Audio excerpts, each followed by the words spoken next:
Doctor Moumita చివరి క్షణంలో తన తల్లితో మాట్లాడే అవకాశం ఉంటే మేబీ ఇలాగే మాట్లాడేదేమో. అమ్మ, హాస్పిటల్ యాజమాన్యం నాపై పగతో ఉన్నారు. అందుకే వెంటనే నాకు డ్యూటీలు వేస్తున్నారు. దానికి కారణమేంటో ఇప్పటికీ నాకు మాత్రమే తెలుసు.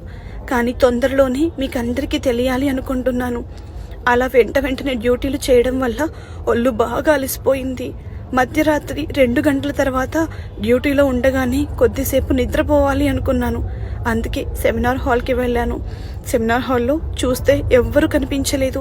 పర్వాలేదు, కొద్దిసేపట్లో తిరిగి వెళ్ళిపోవచ్చు కదా అనుకున్నాను. కానీ ఇంతలోనే శబ్దం వినపడింది. తిరిగి చూసేసరికి 15 మంది నన్ను గుమిగూడారు. తప్పించుకోవడానికి చాలా ప్రయత్నం చేశాను. గట్టిగా అరిచాను, ఏడిచాను. అయినా సరే ఎవ్వరూ నన్ను వదిలిపెట్టలేదు. చాలా క్రూరంగా అఘాయిత్యం చేశారు.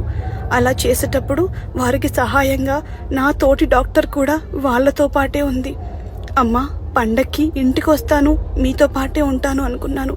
కానీ ఇప్పుడు హాస్పిటల్ మార్చురీలో ఇలా పడి ఉన్నాను.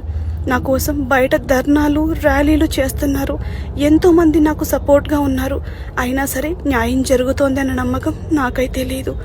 అమ్మా, ఇలాంటిది ఇంకా ఏ అమ్మాయికి జరగకుండా ఉండాలని మనస్ఫూర్తిగా కోరుకుంటున్నాను.